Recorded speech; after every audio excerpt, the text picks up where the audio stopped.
আসসালামু আলাইকুম প্রিয় পঞ্চম শ্রেণীর শিক্ষার্থী বন্ধুরা, তোমরা কেমন আছো? আশা করি তোমরা খুবই ভালো আছো। এই ভিডিওতে আলোচনা করব তোমাদের গণিত বইয়ের 49 পৃষ্ঠার সাধারণ ভগ্নাংশের 1, 2 এবং 1 এই তিনটা কাজ আমরা আলোচনা করব এই ভিডিওতে। তো চলো আমরা প্রথমে এর বেসিক কিছু শিখে নিই। এখানে বলছে সাধারণ ভগ্নাংশ। তোমাদের পরীক্ষাতে আসতে পারে যে সাধারণ ভগ্নাংশ কত প্রকার। তোমরা লিখবা সাধারণ ভগ্নাংশ 3 প্রকার। কি কি? প্রকৃত, অপ্রকৃত, মিশ্র। প্রকৃত, অপ্রকৃত, মিশ্র। আমি একটা লিখে দিই। 1 নম্বর প্রকৃত, প্রকৃত। 2 নম্বর অপ্রকৃত, অপ্রকৃত। তারপরে 3 নম্বর হলো মিশ্র। মিশ্র, বুঝছো? প্রকৃত, অপ্রকৃত, মিশ্র। দেখো প্রকৃত ভগ্নাংশের প্রকৃত ভগ্নাংশ কেমন থাকে? নিচের হর, আমরা জানি এই ভগ্নাংশের হর থাকে নিচে আর লব থাকে উপরের, ঠিক আছে?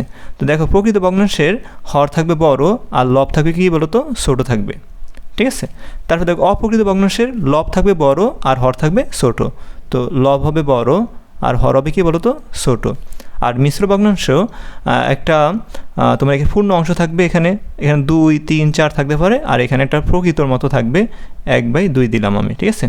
এটা হলো মিশ্র ভগ্নাংশ, ঠিক আছে? তো মিশ্র ভগ্নাংশর প্রথম একটা পূর্ণ অংশ থাকবে, তারপরে প্রকৃত মতো দেখা যাবে এরকম একটা সংখ্যা থাকবে, মানে ভগ্নাংশ মতো থাকবে, ঠিক আছে? তো আমরা শিখলাম সাধারণ ভগ্নাংশ। যদি কেউ কোনো স্যারে জিজ্ঞাসা করে সাধারণ ভগ্নাংশ কত প্রকার, তোমরা বলবো 3 প্রকার: প্রকৃত, অপ্রকৃত, মিশ্র। যদি এরকম বলে যে ভগ্নাংশ কত প্রকার, তাহলে কিন্তু 2 প্রকার। তোমাদের যেহেতু পঞ্চম শ্রেণীতে শুধু ভগ্নাংশ বলে না, এখানে বলছে সাধারণ ভগ্নাংশ, তো তোমরা সাধারণ ভগ্নাংশ 3 প্রকার লিখবে: প্রকৃত, অপ্রকৃত, মিশ্র। আশা করি বুঝতে পেরেছো। চলো আমরা কাজ 1 সমাধান করি। কাজ 1-এ কী বলছে দেখো, মিশ্র ভগ্নাংশকে অপ্রকৃত ভগ্নাংশে রূপান্তর করি। তো মিশ্র ভগ্নাংশকে আমরা অপ্রকৃত ভগ্নাংশে রূপান্তর করব। তো প্রথমে আমাদের কি করতে হবে? মিশ্র ভগ্নাংশকে অপ্রকৃত ভগ্নাংশে রূপান্তর করতে হলে প্রথমে এই নিচে কি আছে বলো তো? নিচেরটা হর আর উপরটা হলো কি লব। তো হরের সাথে পূর্ণ অংশের সাথে কি গুণ করতে হবে? হরের সাথে পূর্ণ অংশের সাথে কি করতে হবে?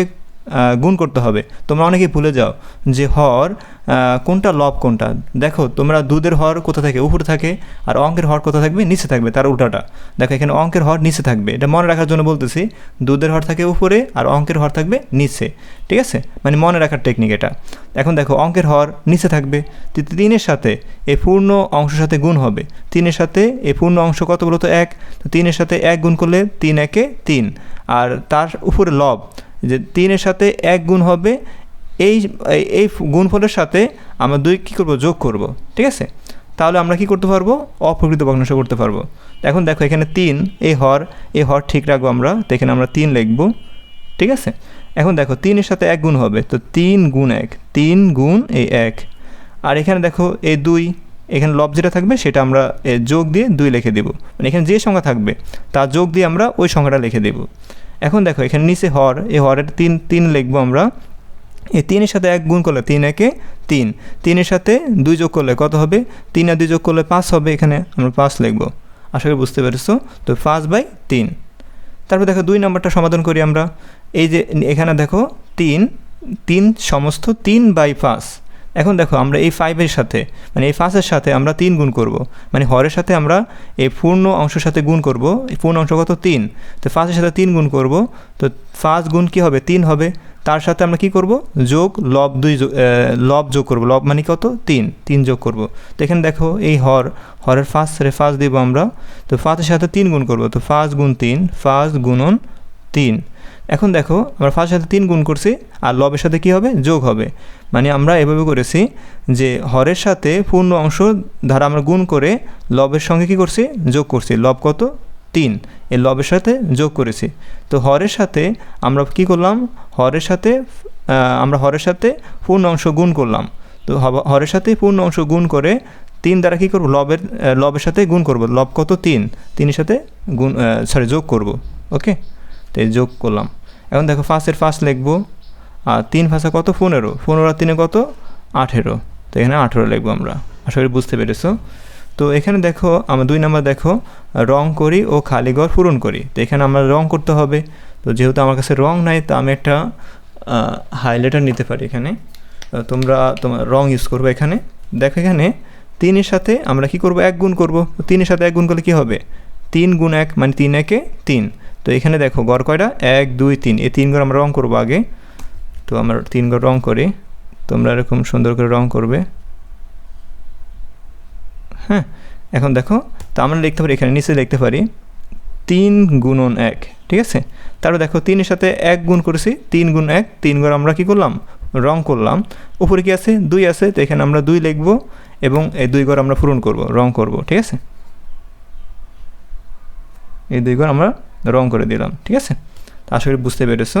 তো এখানে আমরা কি লিখব, এখানে আমরা লিখব 3 এর সাথে 1 গুণ করলে 3 একে, আগে আমরা হর লিখি, এখানে 3 এর 3 লিখব আমরা, 3 এর সাথে 1 গুণ করব, 3 একে 3, আর 3 এর 2 যোগ করলে কত হবে 5, এই 5। এখন দেখো অ্যান্সারটা হয়েছে কিনা আমরা দেখি। দেখো নিচে এখানে কত আছে, নিচে হর 3 আছে, 3 লিখলাম, আর লব মানে উপরে যেখানে যেগুলো রং করছে, যে ঘরগুলো রং করছে সেগুলো 1 2 3 4 5, দেখো এখানে 5 আসছে। তারপরে দেখো 2 নাম্বারটা কীভাবে করব, 5 এর সাথে আমরা কি করব, 5 এর সাথে আমরা 3 গুণ করব। তো 5 এর সাথে 3 গুণ করলে আমরা লিখব 5 গুণন 3। তো আমরা 5 গুণ 3 মানে 3 5 কত 15। তো 1 2 3 4 5 6 7 8 9 10 11 12 13 14 এই 15, এই 15টা ঘর আমরা কি করব রং করব, ঠিক আছে। আমার 15টা ঘর রং করা শেষ। এখন দেখো লব কত আছে, লব 3, তো আমরা 3 ঘর আমরা রং করব, 1 2 3। তো এখানে আমরা 3 ঘর কী করব রং করব, 1 2, সরি একটা বেশি হয়ে গেছে, এখানে 1 2 3, এটা এই পর্যন্ত, ঠিক আছে। এটা হবে না, ঠিক আছে, এটা হবে না। তো এখানে আমরা 3 লিখব, ওকে।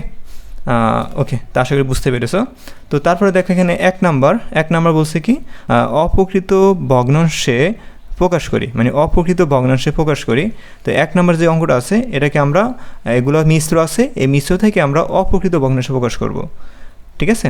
তো দেখো এখানে এগুলো সব 1 2 3 4 5, এই 5টাই আছে তোমার মিশ্র ভগ্নাংশ। আমরা এই মিশ্র ভগ্নাংশ থেকে আমরা অপ্রকৃত ভগ্নাংশ প্রকাশ করব। তো চলো শুরু করা যাক। তো আমি প্রথম 1 নাম্বার অঙ্কটা লিখলাম, তো আমি সমান সমান দেবো এখানে। তো নিচের হর এটা আমরা ঠিক রাখবো, এই নিচের হর সবসময় ঠিক থাকবে, এই 2 এ 2 লিখবো, হর যেরকম আছে সেরকমই রাখবো। এই হরের সাথে আমরা পূর্ণ অংশ গুণ করব। তো এই হরের কত আছে 2, আর পূর্ণ অংশ 3 আছে, তো 3 গুণ 2 হবে, 3 গুণন 2 হবে। তো এই গুণের সাথে আমরা কি করব, গুণফলের সাথে মানে গুণ করে লবের সাথে আমরা যোগ করব। তো যোগ কি হবে, লব কত 1 লিখবো। এবার আসো সমান সমান দিই, তো 2 এর 2 লিখব, 3 এর সাথে 2 গুণ করলে 3 2 গুণে কত 6, 6 এর আগে কত 7, তো 7/2। এটা কি বলো তো, এটা হচ্ছে অপ্রকৃত ভগ্নাংশ। দেখো অপ্রকৃত ভগ্নাংশ কী থাকবে, অপ্রকৃত ভগ্নাংশ লব থাকবে বড়, হর থাকবে ছোটো, দেখছো এই যে লব বড় হর কি ছোটো। তারপর দেখো 2 নাম্বারটা সমাধান করব। 2 নাম্বার কি বলছে, 2 নাম্বার বলছে 2 5/6, তো আমরা 2 নাম্বার লিখি 2 5/6, ঠিক আছে। এবার দেখো সমান সমান দিব, আমরা এখানে 6 এর 6 লিখব, এই 6 এর সাথে 2 গুণ করব, 6 গুণন 2। তারপর কি দিব, আমরা যোগ করব, লবের সাথে কি করব যোগ করব, লব কত 5, তো যোগ 5 লিখব, ঠিক আছে। সমান সমান দিব, এখন 6 এ 6 লিখব, 6 দুগুণে কত 12, 12 আর 5 কত 17, এখানে আমরা 17 লিখব। আশা করি বুঝতে পেরেছো 2 নাম্বারটা। তারপর 3 নাম্বার করব, আমরা প্রশ্নটা উঠাই। এখন আমরা সমান সমান দিব।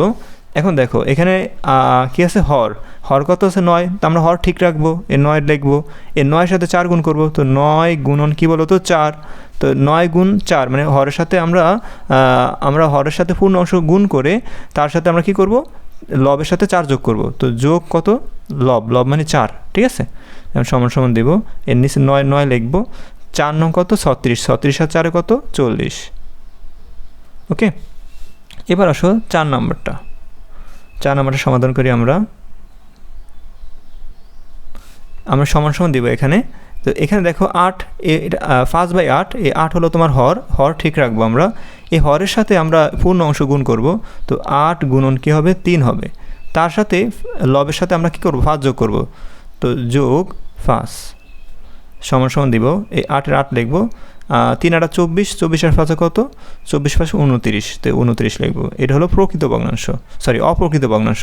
5 নাম্বার কি বলছে, 5 নাম্বারটা আমরা সমাধান করব।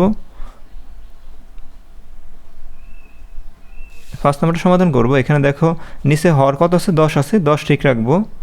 10-এর সাথে 2 গুণ হবে, তো 10 গুণন 2, তার সাথে আমরা লব যোগ করব। যোগ কত, লব হলো 7, ঠিক আছে। এখন দেখো 10-এ 10 লিখবো, 7 10 দুগুণে কত, 20, 20-এর সাথে কত, 27, এই 27 লিখবো, ঠিক আছে। আশা করি তোমরা প্রিয় শিক্ষার্থীরা 49 পৃষ্ঠার তোমরা এখানে যে 1, 2 এবং 1 নাম্বার এই 3টা কাজ তোমরা আশা করি ক্লিয়ারলিভাবে বুঝতে পেরেছো। পরবর্তী ভিডিওতে তোমাদের 50 পৃষ্ঠার অঙ্কগুলো সমাধান করে দেখাবো। তো বাই বাই, টাটা।